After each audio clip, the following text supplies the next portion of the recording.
12-step group. You know, my name is Red Bear, and I'm addicted to Google Image. How many people use Google Image?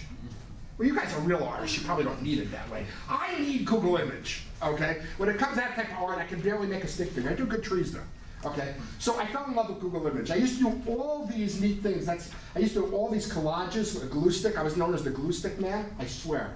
And, you know, I think a glue stick is one of the greatest inventions ever, okay? What I have done with it, well, I won't discuss that. Okay, so I discovered Google, and since I discovered Google, I'm in love with it.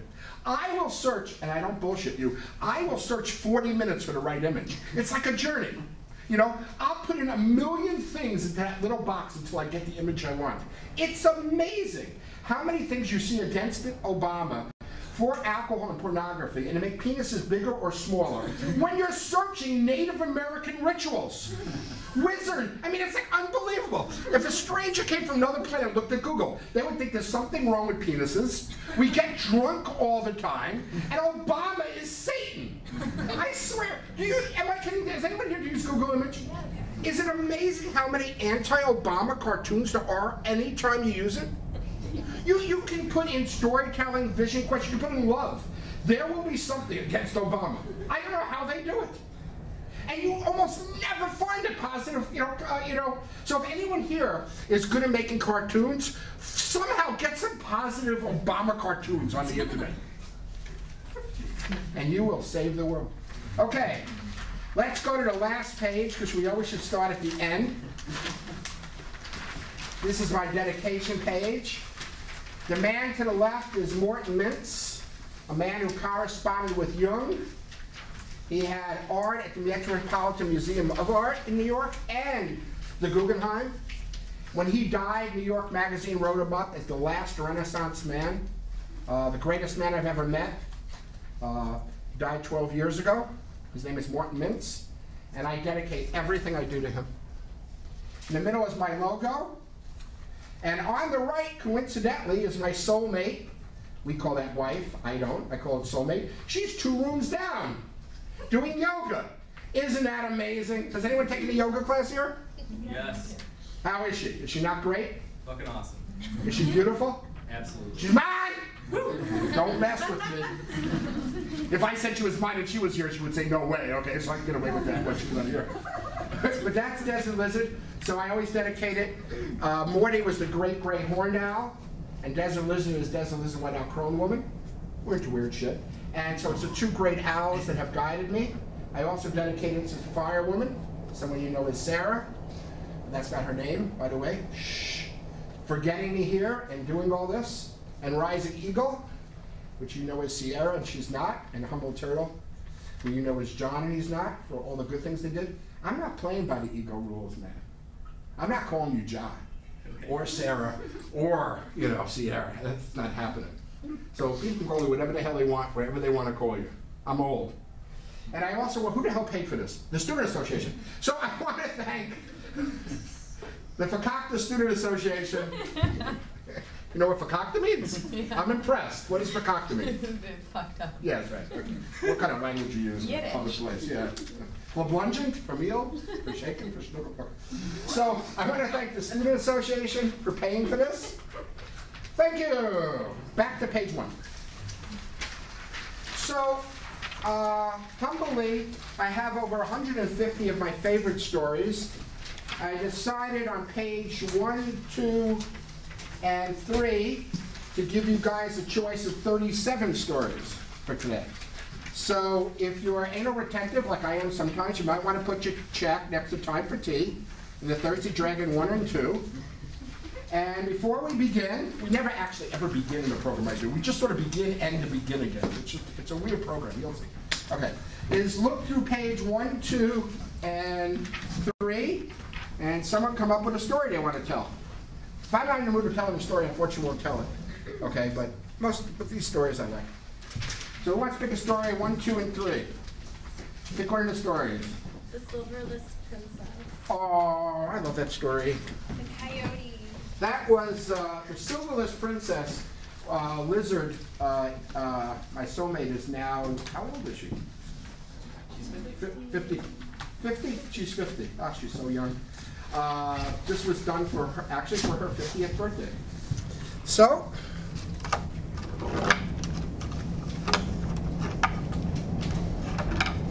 this is my medicine drum.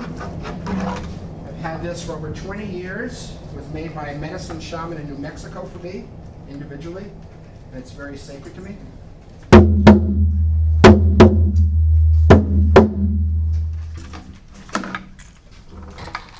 So in the Kingdom of Silver, the Queen of Silver was pregnant again.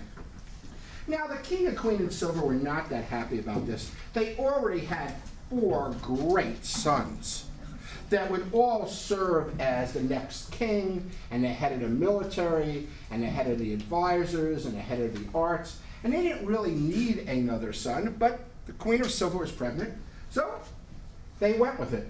But the worst of worsts happened. When the baby was born, it was a girl. Well, so it was a girl. And the King of Silver and the Queen of Silver were so upset. And then they had the Wizards of Silver come. And not only was it a girl, the wizard said, she has no silver. Oh, the King and Queen were just devastated. Because in the Kingdom of Silver, the wizards would see how much silver you have. Now, the King and Queen had a tremendous amount of silver within them. And the 4 princes had a tremendous amount of silver. The 5th child, a girl, was silverless. So she became known and teased as the Silverless Princess. Well, the King and Queen and her brothers had no time for her. She had tutors and she was invited to the royal stuff that she had to, but they didn't really want to be seen with this girl who was silverless. And as she grew older, you know, she was used to being alone a lot, but that's how it was for her. Well, one day as she grew older, and she was wondering what was going to happen with her life because they never told her, was she going to marry a prince, what she was going to do. She passed by the King and Queen of Silver talking, and the King and Queen said, you know, what are we going to do with our daughter who's silverless? Well, let's send her to a nunnery. Let's just put her in a nunnery far away, and she can stay there till she dies. Well, the Silverless Princess heard this, to be locked up in a nunnery before she had even lived, and most of her parents never wanted to see her again. Well, she didn't know what to do, but summing up all her bravery and all her courage, that night she ran from the castle. She didn't know where she was going. She didn't know what she was going to do, but she knew she could not stay in the Kingdom of Silver, and she could not go to a nunnery. Well, as she ran into the woods, and a couple of days she was hungry and thirsty, she smelled some food up ahead, and she was just drawn. And there was a simple cabin, and there was a woman outside, a beautiful old woman, gray and white streaked hair, and rather weird, colorful clothes for a forest, playing a lute. And she was just drawn there. When she got there, she collapsed. Well, she woke up in bed, and the woman there, the lute player, had given her food, you know, and given her drink. And the lute player said, how did you end up here? And the Silverless Princess, crying, told the whole story. She said, well, you can stay here with me. You know, I make musical instruments, and once a year I go out to sell them, and you can help me. Well, the Silverless Princess stayed there, and after a while she began to learn how to make these musical instruments. So she asked the woman if she could make herself a harp, because that's what she was drawn to. And she made a beautiful harp for herself. And the crone taught her how to play and sing, and she just played, oh, just beautifully. And she sang just beautifully. And she was very happy living with this woman in the forest, making musical instruments and singing. But one day, the old wise woman said to her, you have to leave the forest. The Silverless Princess was crestfallen. She didn't know what, this is the only home I know. You're more of a mother and a parent than I ever had. I don't want to leave. The old woman said, this is my life, this is not yours. You haven't really lived yet. You need to take your harp and you need to leave. And I'll always love you. And I will be here, but you have to leave. The Silverless Princess was quite upset and sad. She hugged the old woman goodbye. And she began to walk any way but towards the Kingdom of Silver. So she walked into the Kingdom of Gold. And being hungry, she didn't know what to do, so she asked the merchants in the market, could she play her harp and sing, and maybe people would give her money. Well, the merchant said, fine, So she started to play the harp and sing in the market in the kingdom of gold. And people came from everywhere around, and they would give her money, and the merchants liked it because it gave them more money. Well, one day when she was singing and playing, the wizard of the kingdom of gold saw her, and he came to her and said, listen, you have to come play before the king and queen. You have to come. Well, she couldn't refuse a royal audience. So the woman now went before the king and queen of the kingdom of gold, who had one son, the prince of gold, and was playing. And the king and queen of gold thought it was incredible, beautiful music. And the prince of gold, looking for a mate, said, well, rather pretty here, she has some talents and stuff. He said, Mom and Dad, I want her. King and queen of gold said, no problem, okay? So the wizard came, having heard us, said, not only is she beautiful and musical, she has a lot of gold. I don't know how it's possible inside. She has no silver. She's actually a princess too. So she's royalty. She's called the silverless princess. So the king and queen of gold said, this is perfect, a princess. So it said, woman, you can now be betrothed to our prince. You have gold. You will marry the prince of gold, and you will live happily ever after and be a queen someday. The woman said, no fucking way, okay? I don't know this guy, okay? I don't particularly know if I want to stay here. I don't really know what a princess is, but it did work pretty well in my kingdom. I don't want to be a queen. I'm getting out of here. So that night, she snuck out of the kingdom, only taking her harp with her. And she traveled down a road in any direction but the kingdom of silver and gold. And she entered the kingdom of diamonds. And again, all she knew, okay, all she knew, that happens wherever I go. It's a message, I think. So he was in the kingdom of diamonds, and all she knew is how to play her harp and sing. So she went to the marketplace again, and again it happened. People came and left money and loved, and the Wizard of Diamonds saw her and said, you're going to have to play before the king and queen of diamonds, who had one son, the Prince of Diamonds. So that night she came and she played before the king and queen of diamonds, and they really loved her, And the prince said, I really kind of like her, She's like really talented, she's really beautiful. And the wizard said, hey, she's actually a princess. She has no silver, but she's a princess in the kingdom of silver, and she has tons of gold, and she's full of diamonds.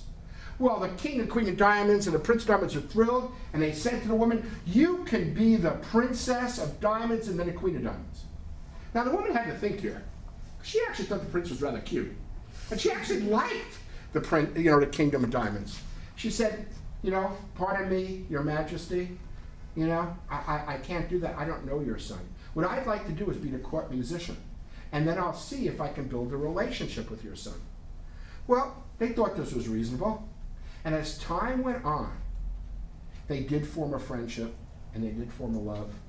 And then when it was right for them, she became no longer the silverless princess, but the princess of diamonds. And at the wedding, all royalty from distant lands came. So there was the king and queen of silver with the 4 princes. And they came, and now that she was the princess of diamonds, they were thrilled.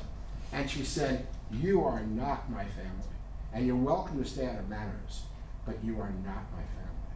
I have my soulmate, and the king and queen of diamonds have been more parents to me. You can stay, but you're not my parents. And the king and queen